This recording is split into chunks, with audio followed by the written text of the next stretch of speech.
Hello students. बेटा पिछली class में हमने ऑप्टिक्स में हमने TIR मतलब टोटल इंटरनल रिफ्लेक्शन या पूर्ण आंतरिक परावर्तन के अनुप्रयोग किए थे।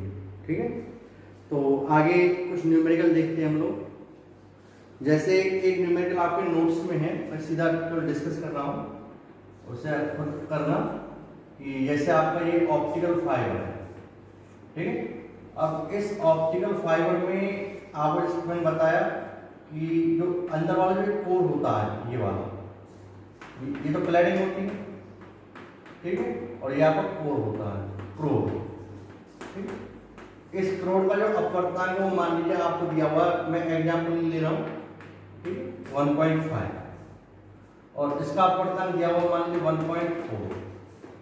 ठीक है, तो ये क्या हुआ सघन और ये क्या हुआ विरल।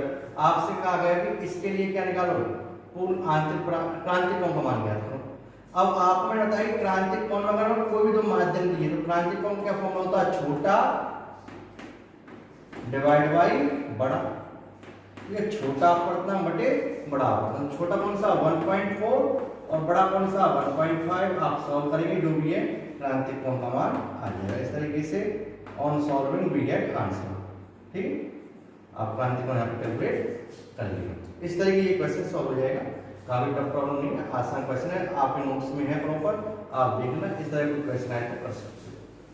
एक अच्छा क्वेश्चन लेते जो आपके शायद नोट्स में नहीं है, चलो मैं बता देता हूँ, इसे आप नोट कर लेना कॉपी में, अलग से नोट्स में नहीं है, इसको नोट कर लेना। क्वेश्चन क्या है कि जैसे मान लीजिए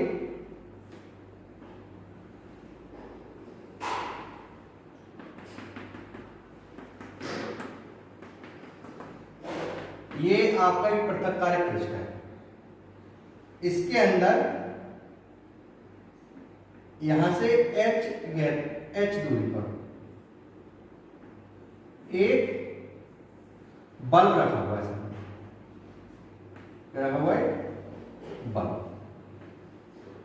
तो ये बल्ब है,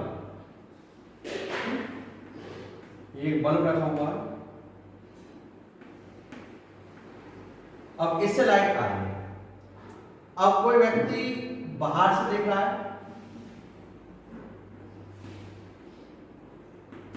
तो क्वेश्चन ये है कि इस व्यक्ति को कितने क्षेत्रफल से पानी बाहर आता हुआ दिखाई देगा।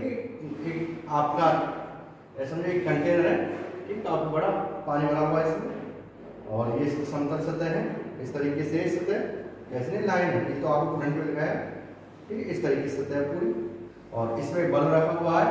तो क्वेश्चन ये कितने क्षेत्रफल से इस व्यक्ति को लाइट बाहर आती हुई दिखाई देगी, वो आपको थोड़ा आपको, और ठीक, इसकी जो दूरी दी आपको h दी हुई, इसका अपवर्तनांक NW दिया हुआ कितना, 4y3, और दूरी आप मान लीजिए h आपको दी हुई है 10 मीटर। आपसे आगे कितने क्षेत्रफल से इसको लाइट आती दिखाई देगी। तो आप मतलब बेटा जैसे यहां से लाइट जाएगी, यहां से लाइट गई, ये कौन सा माध्यम सघन से विरल जा रही है, तो क्या होगा, अभिलंब से दूर हट जाएगी। ठीक है, यहां से लाइट गई, क्या होगी, सघन से दूर, अभिलंब दूर हट गई, इधर कौन बढ़ते जाएगा। तो कब तक लाइट बाहर निकलती रहेगी, जब तक आपतन कोण का मान क्या नहीं हो, क्रांतिक कोण के मान से ज्यादा। यहां पर आके आपका जो आपतन कोण है आई, ये कितना हो गया, थीटा सी बराबर हो गया। ठीक है, इसका जो लाइट है वो अंदर जाएगी, वो बाहर नहीं निकलेगी। तो इसका मतलब यहां से इतने पोर्शन से इसको लाइट, इतने पोर्शन की जो लाइट है यहां से लेके यहां तक पोर्शन लाइट इधर निकल रही। इस तरीके से अगर हम इधर से देखें तो सेम यही स्थिति यहां पर हो। ठीक है, यहां पे भी क्या होगा, इतने ही पोर्शन की लाइट, इतने ही क्या दिखाई देगी इसको। ठीक है, इस तरीके से ये क्या होगा, अभिलंब से इस तरीके से जाती है।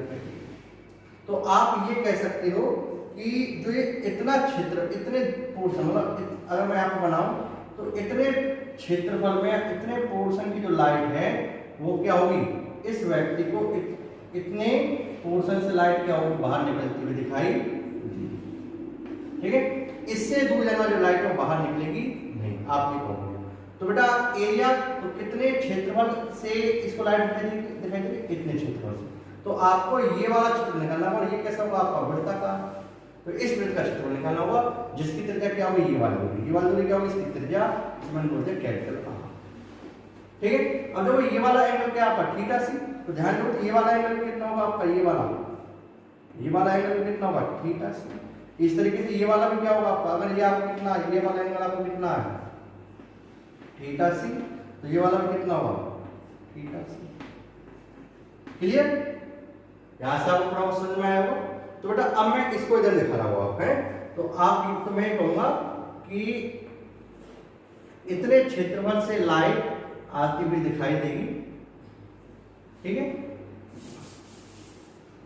ठीक है, आप ऐसे समझो जैसे यहां पे दिखा रहा हूं, ये आपका वृत्ताकार पृष्ठ है, ये आपका बल्ब है, तो ये आपका थीटा सी, ये भी आपका थीटा सी। तो इतने क्षेत्रफल की लाइट आपको आती हुई दिखाई देगी। इसके बाद इधर वृत्ताकार पृष्ठ समांतर ये, तो ये और ये एंगल क्या आपका थीटा सी, और ये भी क्या होगा थीटा सी। ठीक है, अब यहां से ये वाली दूरी कितनी है आपकी h, और ये वाली मतलब कितनी वाली है आपकी r, और ये आपकी कितनी h। अब आपको पता है कि अगर मैं जो क्रांति फॉर्म फॉर्मूला किया तो साइन x और छोटा बटे बड़ा, तो छोटा कितना 1 और बड़ा कितना nw, वही बाहर तो एयर अंदर वाटर है, तो साइन x कितना आ गया 1/nw। बट चित्र से अगर हम देखें तो साइन में क्या होता है लंब बटे कर्ण, तो लंब कितना आपका ये r और कर्ण कितना आपका ये वाला, तो ये कितना हुआ √h² प्लस r² गुण होगा इनका। तो यहां से क्या आएगा साइन थीटा सी कितना आएगा r/√h² प्लस r²। अब क्षेत्र साइन से आपको पता है, साइन से यहां से आ गया। अब आपको क्या निकालना है, आपको तो क्षेत्रफल निकालना, तो एरिया तो क्षेत्रफल कितना आया प्रकाशित क्षेत्रफल, कितना होगा a, आपको पाई r²। तो आपको r की वैल्यू चाहिए, तो बेटा r की वैल्यू कितना करेंगे, यहां से sin प्लस की वैल्यू रखेंगे। तो अगर मैं इस जगह क्या रखूं sin प्लस की वैल्यू लेता हूं यहां पे, तो ये कितना 1/nw इक्वल कितना गया r/√h² प्लस r²। दोनों तरफ वर्क कर देते हैं, जब दोनों तरफ वर्क करेंगे तो इधर लगेगा बेटा, इधर क्या आएगा, तो दोनों SBS गेटिंग बोथ साइड, दोनों तरफ वर्क करने को। ठीक है, जब दोनों तरफ वर्क करेंगे तो क्या आएगा आपका यहां पर 1/nw² equal to r² divide by h² plus r²। Clear, तो यहां से इसको सॉल्व कर लो आप, तो h² plus r² equal to nw² into r²। Clear, तो आप इसको इधर ले जाओ, तो h² इक्वल टू क्या आ गया nw² r² माइनस r²। तो h² कितना आ गया आपका nw² common, sorry nw² minus 1 into r²। तो r की वैल्यू कितना आएगा, तो r² कितना आ गया h² अपॉन nw² माइनस 1। तो r की वैल्यू कितनी आ गई, r की वैल्यू कितना आ गया h अपॉन √nw² माइनस 1, ये रेडियस आ गई। तो यहां से एरिया कवर कितना होगा, तो बेटा a की वैल्यू कितनी आ गई आपकी, a की वैल्यू पाई r², और r² कितना होगा आप ले सकते हो h² अपॉन nw² माइनस 1। तो ये आपका एरिया कवर है। क्लियर, तो इतना क्षेत्रफल उसे प्रकाशित दिखाई देगा। अब आप वैल्यू रख सकते हो, तो a की वैल्यू क्या होगी, पाई की वैल्यू कितनी है 22/7, और नाम h की वैल्यू कितनी है 10² और nw की वैल्यू कितनी है 4/3² माइनस 1। तो on solving you get answer. ठीक है, तो इस तरीके से ये वाला क्वेश्चन सॉल्व होगा। मैंने आपको पूरा कॉन्सेप्ट दे दिया, आप इस क्वेश्चन को नोट करना। क्वेश्चन की स्टेटमेंट क्या है कि एक पानी का टैंक है जिसमें 10 मीटर गहराई पर एक बल्ब रखा हुआ है। तो बताओ कि पानी के कितने क्षेत्रफल से प्रकाश आता हुआ दिखाई देगा, कितना क्षेत्रफल पानी का किस तरह का प्रकाशित होगा। ठीक है, ये आपका क्वेश्चन है, तो उसका सॉल्यूशन मैंने आपको बता दिया किस तरीके से होगा। ठीक है, इसे नोट कीजिए। हाँ जी, नेक्स्ट टॉपिक है आपका गोलीय अपवर्तक पृष्ठ, स्फेरिकल रिफ्रैक्टिंग सरफेस। बेटा गोलीय अपवर्तक पृष्ठ क्या है? इसमें जो कांच के गोले का भाग, या ऐसा समझो कि ऐसा सरफेस जो प्लेन नहीं हो, जो वाटर सरफेस है प्लेन है, ठीक है, जो प्लेन नहीं, मतलब ऐसा दूसरा मीडियम, ऐसा दूसरा मीडियम जिसकी जो पृथककारी पृष्ठ है, जिसकी जो पृथककारी पृष्ठ है या सामने वाली जो सरफेस है वो समतल न होकर वक्रीय रूप में हो। ठीक है, तो वे सरफेस आपके क्या कहलाएंगे? गोलीय अपवर्तक पृष्ठ। वो पृष्ठ कहलाएंगे आपके गोलीय अपवर्तक पृष्ठ। समझ में आ गया? गोलीय अपवर्तक पृष्ठ मतलब ऐसा दूसरा मीडियम जिसकी पृथककारी पृष्ठ क्या हो? स्फेरिकल न होकर गोलीय टाइप में हो, तो वो आपकी गोलीय अपवर्तक पृष्ठ है। अगर हम बुक के अकॉर्डिंग बात करें तो आप ऐसे कह सकते हो कि गोलीय अपवर्तक पृष्ठ का एक कांच का गोला या कांच के गोले का कुछ भाग है। तो ये आप जैसे अगर मैं मान लीजिए कोई वस्तु यहाँ पर रखी है, तो इस वस्तु के लिए इस वस्तु जो प्रकाश की किरण जाएगी और जब इस पर पड़ेगी तो अपवर्तक कैसी सतह से हो रहा है? गोलीय सतह से या समतल सतह से? गोलीय सतह से। तो अब यहां पर ये ठीक है, अगर प्रकाश का अपवर्तन गोलीय सतह से हो रहा है, गोलीय पृष्ठ से हो रहा है, तो बेटा वो पृष्ठ क्या कहलाएंगे आपके? गोलीय अपवर्तक पृष्ठ। ठीक है, तो ये एक कांच के गोले का हिस्सा है, तो ये आपका पूरा भी क्या है? ये कांच का गोला क्या आपका? गोलीय अपवर्तक पृष्ठ है। अब ये गोलीय अपवर्तक पृष्ठ दो तरीके के हो सकते हैं। जैसे मान लीजिए मैं कांच के गोले का कुछ भाग ले लूं, मान लीजिए ये पोर्शन काट लूं, ठीक है, तो ये मैं पोर्शन काट लूं। अगर इस पोर्शन को मैं इधर से देखूं, ठीक है, अगर मैं इधर से देखूं तो इधर से देखने पर मुझे सामने वाला सरफेस कैसे दिखाई देगा? कुछ ऐसा दिखाई देगा जैसे मैंने बनाया हुआ है। तो ये कैसा हो गया? उभरा हुआ। ठीक है, और उभरी हुई सतह को क्या बोलते हैं हम? उत्तल। ठीक है, तो अगर हमारे सामने, ठीक है, या प्रकाश का अपवर्तन किससे हो रहा है? उभरी हुई सतह से हो रहा है। किससे हो रहा है? उभरी हुई सतह से, या वायु एस कहो, यदि वायु के सामने वाला पोर्शन, जैसे कांच की वायु, तो अगर वायु के सामने वाला भाग क्या है? उभरा हुआ है, तो वो गोलीय पृष्ठ कहलाएगा उत्तल गोलीय अपवर्तक पृष्ठ। तो बेटा ये जो अपवर्तक पृष्ठ है कौन सा आपका? उत्तल गोलीय अपवर्तक पृष्ठ, क्योंकि ठीक है वायु के सामने वाला भाग क्या है? उभरा हुआ है। ठीक है, जो उत्तल है जिसे उभरे भाग क्या बोलते हैं? उत्तल। तो ये कौन सा अपवर्तक पृष्ठ है आपका? उत्तल गोलीय अपवर्तक पृष्ठ। दो प्रकार के होंगे, एक उत्तल गोलीय अपवर्तक पृष्ठ और दूसरा कौन सा हुआ? दूसरा अगर मैं जो ये वाला पोर्शन मैंने कट किया, अगर मैं इसको ऐसे हटा दूं, ठीक है, ये पूरा मीडियम इस तरह से मैंने हटा दिया और यहाँ पर इस तरीके से या ऐसा समझो कि ये मैंने हटा दिया, इसके पीछे मैंने क्या ले लिया? ऐसा मीडियम ले, जैसे यहाँ पे दिखाया हुआ है। दूसरा पोर्शन क्या होगा? इस तरह का। यहाँ पर सामने वाला भाग क्या है? ये भी गोल है, अब भी पृष्ठ के साथ गोल है, और इधर क्या है? ये पूरा कांच का है, ये पूरा कांच का मतलब। ठीक है, तो यहाँ पर जो ये सतह कैसी धंसी हुई है, तो इस धंसी हुई सतह के सामने क्या? वायु, या ऐसे समझो कि वायु के सामने वाला गोलीय पृष्ठ कैसा है? धंसा हुआ है। तो बेटा अगर वायु के सामने वाला जो गोलीय पृष्ठ है वो धंसा हुआ है, तो उसे हम बोलते हैं धंसी हुई सतह क्या बोलते हैं? अवतल पृष्ठ। क्या बोलते हैं? अवतल। तो ये कौन सा गोलीय पृष्ठ कहलाएगा आपका? अवतल गोलीय पृष्ठ। ठीक है, ये आपका अवतल गोलीय पृष्ठ है। और इस गोलीय पृष्ठ में हम ये मानेंगे कि इसके बाद जितना माध्यम है कंटिन्यूअस अनंत तक एक जैसा रहेगा। ठीक है, यहाँ से तक अनंत तक चलता रहेगा ये, और माध्यम करेगा एक जैसा ही रहेगा। जैसे कांच का तो कांच का ही रहेगा। इसी तरीके से इसमें हम क्या मानेंगे कि ये पूरा क्या है? कांच का है, और इसके पीछे जितना माध्यम क्या है? कांच का ही रहेगा। ठीक है, तो आपको पता है गोलीय पृष्ठ क्या है?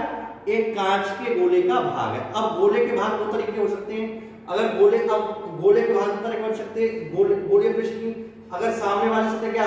गोलीय की सतह की उभरी हुई है, तो उसे बोलेंगे उत्तल गोलीय अपवर्तक पृष्ठ। अगर गोले की सामने वाली सतह कैसी बेटा? उभरी हुई नहीं, वो कैसी है? धंसी हुई है। ठीक है, तो उसे क्या बोलेंगे हम, अवतल गोलीय अपवर्तक पृष्ठ।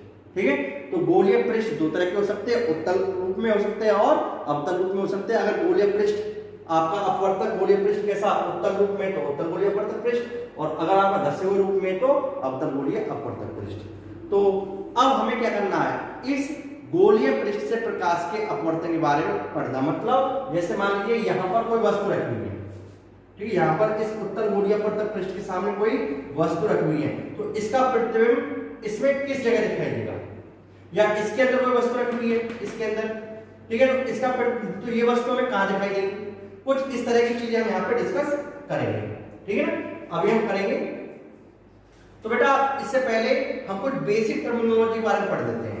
ठीक है, अब जब जैसे यहाँ पे मैं ले रहा हूँ एक्स पी वाई ये क्या कहलाएगा, उत्तल गोलीय अपवर्तक पृष्ठ का द्वारक। क्या कहलाएगा इसका, द्वारक। तो एक्स पी वाई क्या है यहाँ पे, द्वारक।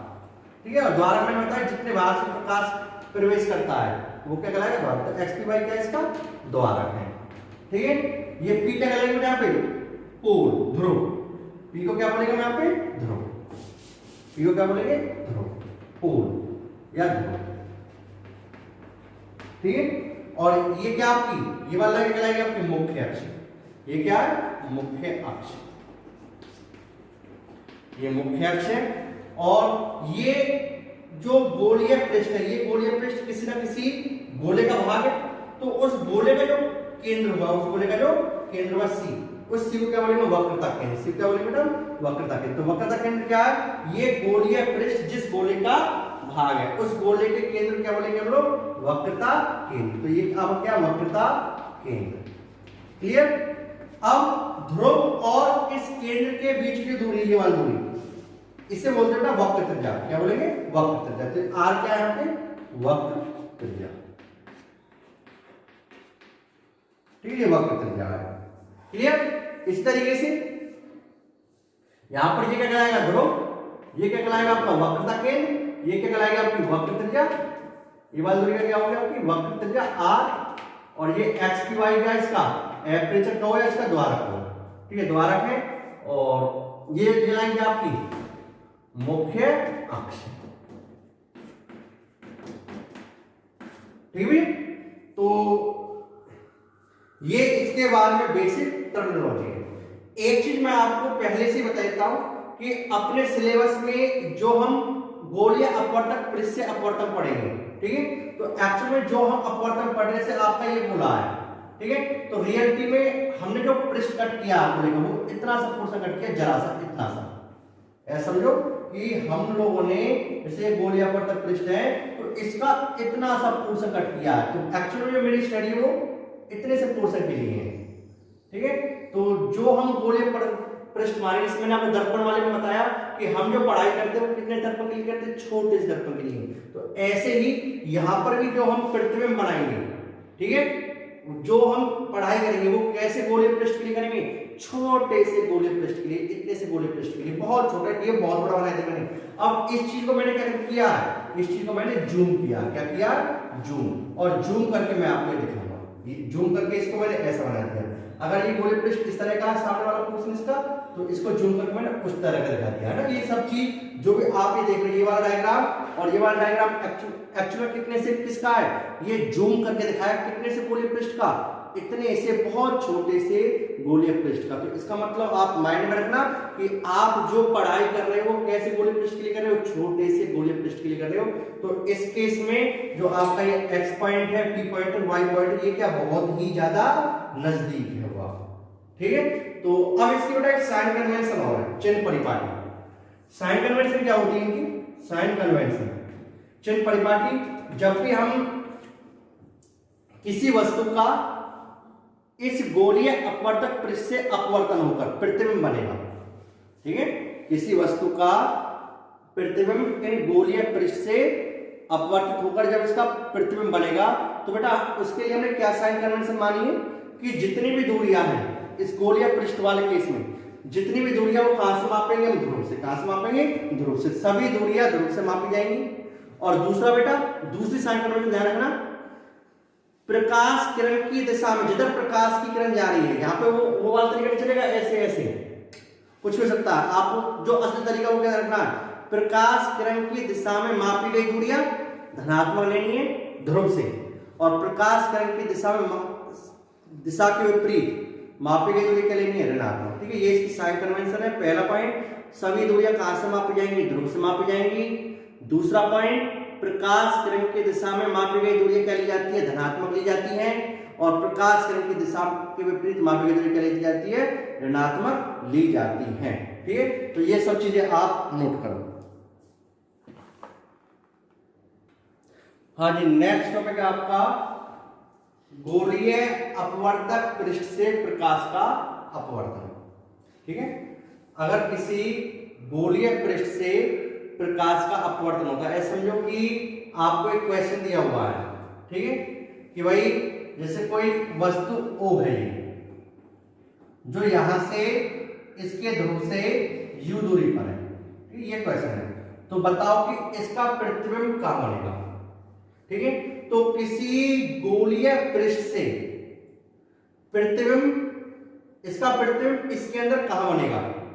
ठीक है, तो उसे बताने का जो फॉर्मूला है, उसे बताने का जो फॉर्मूला, उस फॉर्मूले देता है, उसे बताने का formula n2/v minus n1/u equal है बेटा n2 माइनस n1/r। ठीक है, जब भी किसी गोलीय पृष्ठ से प्रकाश का अपवर्तन होता है तो उसका प्रतिबिंब किस स्थिति पर बनेगा, कहां से, ध्रुव से, ध्रुव से किस स्थिति पर बनेगा उसे निकालने का ये फॉर्मूला है। n2 क्या है, उस माध्यम का अपवर्तनांक जिसमें किरण आ रही है, जिसमें किरण आ रही है। n1 क्या है, उस माध्यम का अपवर्तनांक जिससे किरण जा रही है। ठीक है, जिसमें वस्तु है, समझो जिसमें वस्तु है उस माध्यम का अपवर्तनांक, ठीक है, जिसमें वस्तु है उस माध्यम का अपवर्तनांक। ठीक है, v क्या प्रतिबिंब की स्थिति, u क्या वस्तु की स्थिति, और r क्या वक्र त्रिज्या। तो आपको ये रिलेशन ड्राइव करना है, किसी गोलीय अपवर्तन पृष्ठ से प्रकाश के अपवर्तन पर जो डेरिवेशन होगा, जो फॉर्मूला आपका निकलेगा, ये वाला फॉर्मूला आपको ड्राइव करना है। बच्चों बेटा ये वाला जो डेरिवेशन है इंपॉर्टेंट है और एग्जाम में 4 मार्क्स में पूछा जाता है, तो इसे ध्यान से देखना किस तरह करेंगे। ठीक है, तो अब सब करते हैं। मैं कह रहा हूं कोई वस्तु O है जो उत्तर लेंस के सामने, ये आपका उत्तर लेंस है, उत्तर गोलीय अपवर्तक पृष्ठ है, उत्तर गोलीय अपवर्तक पृष्ठ है। एक वस्तु है जो उत्तर गोलीय अपवर्तक पृष्ठ के सामने U दूरी पर रखी हुई है। अब ये वस्तु जिस माध्यम में रखी हुई है उस माध्यम का अपवर्तन कह रहा हूं n1 है, और इस गोलीय अपवर्तक पृष्ठ वाले माध्यम का अपवर्तन कितना, n2 है। ठीक है, मैं कह रहा हूं, मैंने अपनी सुविधा के लिए मैंने मान लिया इस डेरिवेशन करने के लिए ये वाला माध्यम विरल है और ये वाला माध्यम सघन है। ठीक है, अब मैंने कहा यहां से एक प्रकाश की किरण चली ऐसे, जब ये प्रकाश में यहां पड़ी, अब बेटा आपको पता है कि अब इस गोलीय पृष्ठ का जो सेंटर होगा, ठीक है, ये गोलीय पृष्ठ जिस गोले का भाग उस गोले का केंद्र में कह रहा हूं ये वक्रता केंद्र है। अब आपको पता है कि वक्रता केंद्र या केंद्र से गोले के पृष्ठ पर खींची गई हर लाइन क्या कहलाती है, त्रिज्या। और त्रिज्या हमेशा क्या होती है, गोले की सतह पर क्या होती है, अब लंबवत होती है। तो अगर मैं C से एक लाइन यहां पे डाल दूं, ठीक है, तो ये लाइन क्या कहलाएगी, इसके लिए आप चित्र के लिए अभिलंब तरह काम करेंगे। तो ये आपका अभिलंब हो गया, ठीक है, ये आपका अभिलंब है CL। अब ये वाला माध्यम क्या विरल, ये क्या सघन। अब जब प्रकाश की किरण विरल माध्यम से किस में जाती है बेटा, सघन माध्यम में जाती है, तो क्या होती है, अभिलंब की ओर मुड़ती है, अभिलंब उलटती है, अभिलंब की मुड़ेगी। तो ये अपवर्त होके इस तरीके से, अगर ये माध्यम नहीं होती, किरण ऐसे जाती है, इसका जो पथ होता वो ये होता, बट माध्यम तो माध्यम होने का क्या हो जाएगी, अभिलंब की ओर मुड़ जाएगी। तो अभिलंब की मुड़ गई, ऐसे गई। अब देखो एक प्रकाश की किरण यहां से जा रही है ऐसे, प्रतिबिंब बनाने के लिए 2 किरण मिलेंगे, एक प्रकाश किरण ऐसे गई इस तरीके से। अब बेटा ये जो प्रकाश किरण है ये इस पर अभिलंबवत पड़ रही है, कैसे पड़े, लंबवत। अब मैंने आपको बताया कि यदि कोई प्रकाश की किरण लंबवत पड़ती है सतह पर तो वो अपवर्तित की स्थिति में जाएगी। तो ये वाली किरण क्या पड़ रही है, इस पर लंबवत पड़ रही है, तो ये सीधी गुजर जाएगी इस तरीके से और यहाँ पे आके ये दोनों किरणें मिल जाएंगी। ठीक है, ये इसका तो आई प्रतिबिंब बनाएंगे यहाँ पर मुख्य अक्ष पर और ये इसका मुख्य अक्ष होगा। ठीक है, तो अब देखो बेटा मैं कह रहा हूं ये वाला पॉइंट मेरा क्या, ये पॉइंट मेरा ए है। ठीक, हल अब वर्डिंग सुनो इसकी, मैं कह रहा हूं एक्स पी वाई एक उत्तल गोलीय अपवर्तक पृष्ठ है। ठीक है, जिसके मुख्य अक्ष पर कोई वस्तु ओ उसके सामने स्थित है। एक प्रकाश की किरण ओ ए गोलीय अपवर्तक पृष्ठ की ओर जा रही है और अपवर्तित होकर मुख्य अक्ष पर किसी बिंदु आई पर काटती है। तो आई क्या हो गया, इस वस्तु ओ का गोलीय अपवर्तक पृष्ठ द्वारा बनाया गया वास्तविक प्रतिबिंब है। अब इसकी जो स्थिति बेटा इस प्रतिबिंब की वो मानते हैं भी, ये क्या जरूरी कितनी है, ठीक है, और ये वक्रता केंद्र कितनी है, पी और सी की दूरी, ये वाली दूरी है आपकी आर। ठीक है, तो ये डायग्राम बनाओ, यहां से नोट करो। हाँ जी, तो बेटा अब इसमें अब आपको थोड़ा ध्यान रखना, इसमें कुछ स्टेप है। अब देखो ये जो आपतन कोण है ये ले जाता आई। ठीक है, आपतित किरण और अभिलंब के मध्य का ये कोण क्या, आई आपतन, और ये वाला जो एंगल है क्या आपका आर। ठीक है, इधर लिख रहे हो इसको, ये वाला एंगल कितना आपका आर। ठीक है, ये तो ध्यान रखना, आपतन कोण आई और ये अपवर्तन कोण आर। अब बेटा जो एक्स डायरेक्ट है जो वस्तु के साथ ये वाला एंगल है ओ, इसे लेते हैं हम अल्फा अपनी कैलकुलेशन करने के लिए। प्रतिबिंब के साथ जो ये वाला एंगल, ये वाला छोटा वाला एंगल है ना, ये लेते हैं बीटा, और केंद्र के साथ जो छोटा वाला एंगल इसे हम लेते हैं गामा। अपनी कैलकुलेशन को करने के लिए ये वाला एंगल का लिया हमने गामा। क्लियर, अब यहाँ पर इस कैलकुलेशन को थोड़ा सा आसान बनाने के लिए हम यहाँ पर एक अभिलंब एम डालते हैं, ये डाल दिया एम। ठीक, अब इसमें कुछ स्टेप है जो हमें फॉलो करने पड़ेंगे और उन स्टेप को लगाकर ये कैलकुलेशन होगी। तो पहला स्टेप क्या है, पहला स्टेप है आपको बहिष्कोण देखना। अब देखो अगर मैं त्रिभुज, पहला स्टेप है बहिष्कोण देखना बेटा, त्रिभुज ओ ए एम, मतलब जो अगर हम ध्यान से देखें तो ये जो एंगल आई है, एंगल जो आई है, ठीक है, एंगल आई किस त्रिभुज का, त्रिभुज ओ ए, त्रिभुज ओ ए सी का, आर के ध्यान से तो ओ ए सी है नहीं, क्योंकि जो एंगल है इसके बीच में तो है ये 80 वाली लाइन। ठीक है, तो एंगल आई त्रिभुज ओ ए सी का क्या बेटा, बहिष्कोण है। और हमें पता है कि बहिष्कोण होता है वो क्या होता है, अंतर दो सम्मुख कोण योग के क्या होता है बराबर, तो मैं क्या बोलूंगा एंगल आई इक्वल टू क्या हुआ, अल्फा प्लस गामा, ये इक्वेशन 1। ठीक है, ऐसे अब ध्यान से देखो सी ए आई, त्रिभुज सी ए आई जो एक गामा एंगल है, एंगल गामा त्रिभुज सी ए आई का बहिष्कोण है। और बहिष्कोण क्या होता है, दो अंत सम्मुख कोण योग बराबर, तो क्या होगा गामा इक्वल टू क्या हुआ आर प्लस बीटा, यहां से आर इक्वल टू क्या बेटा, आर इक्वल टू क्या है गामा माइनस के बीटा। तो पहला स्टेप क्या होता है अपना, पहला स्टेप है आई और आर का मान निकालना, किसकी टर्म में, अल्फा बीटा और गामा की टर्म में। ये पहला स्टेप है, किसका मान निकालना है, आई और आर का किसकी टर्म में, अल्फा बीटा और गामा की टर्म में, इसका मान हमें निकालना है। ठीक है, तो आई का कहां से, बहिष्कोण द्वारा देखकर, तो हमने ये निकाल दिया। सेकंड स्टेप आपका स्नेल्स का नियम।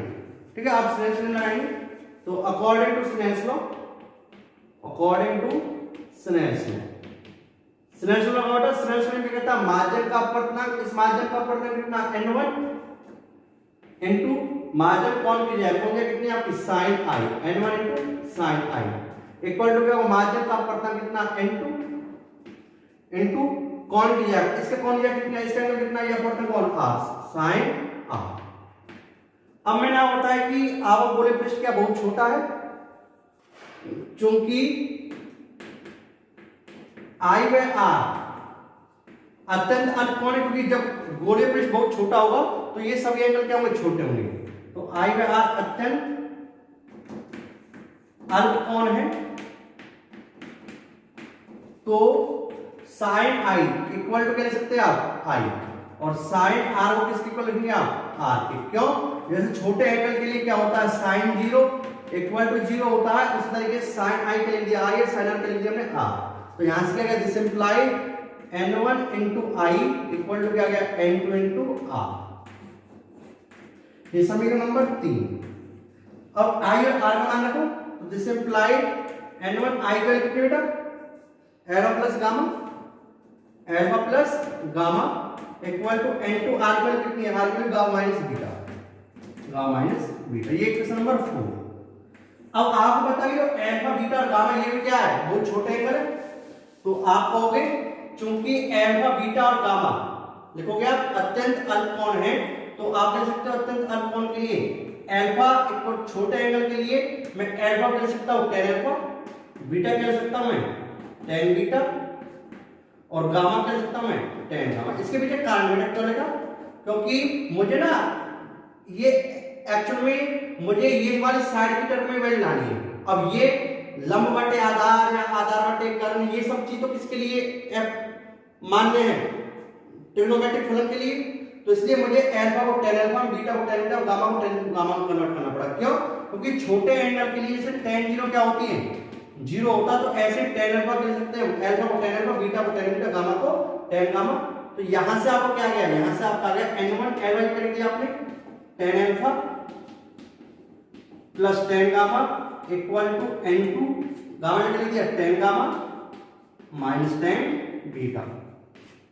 क्लियर, ये आपकी क्वेश्चन नंबर 5। अब अगला स्टेप क्या, आपको tan alpha, tan beta, tan gamma का मान निकालना है। क्या निकालना, tan अल्फा, tan बीटा और tan गामा का मान निकालना है। अब बेटा टाइम कम है, इस कारण मैंने सारा कुछ लिख दिया पहले ही। तो अब हम क्या करेंगे, हम ट्राइंगल AOM लेंगे, AOM से tan अल्फा निकालेंगे, AIM से AOM से मैंने tan अल्फा निकाला, AIM से मैंने tan बीटा निकाला, और ACM से मैंने tan गामा निकाला। ठीक है, AOM से tan अल्फा क्या हुआ AM upon OM, tan beta क्या हुआ AM अपॉन IM। ठीक है, ये आपका I है, और ये tan गामा क्या हुआ AM अपॉन CM। यहां से हमने tan alpha, tan beta, tan gamma का मान लिख दिया इक्वेशन 1 जो आपकी इक्वेशन थी उस वाली में सॉल्व किया। सॉल्व करने पे AM इधर से कॉमन आ गया, AM इधर से कॉमन आ गया, कैंसिल हो गया। कैंसिल होने के बाद n1 को अंदर मल्टीप्लाई कर दिया, n2 को इधर मल्टीप्लाई कर दिया। अब हमने क्या किया, n2 वाले एक तरफ, ठीक है, ये CM वाले एक तरफ, बाकी सब एक तरफ, इस पे डाल ले गए, ये वाला आ गया। अब आपको पता है कि रियलिटी में दर्पण बहुत ये आपको पूरे पृष्ठ बहुत छोटा है। ये बिंदु A जस्ट क्या है, बिंदु जो बिंदु M है, ये वास्तव में क्या होगा, बिंदु P के पास होगा। जब बिंदु M बिंदु P के पास होगा तो मैं M के लिख सकता हूं P, तो बेटा मैंने OM के लिख दिया OP, IM के लिख दिया IP, CM के लिख दिया CP। अब मैंने साइन करना है, साइन करने से क्या है, किधर जानी है इधर, तो P से इधर वाली निकालेंगे पॉजिटिव, इधर वाली नेगेटिव, तो आपकी U क्या होगी नेगेटिव, V और R क्या होगी पॉजिटिव।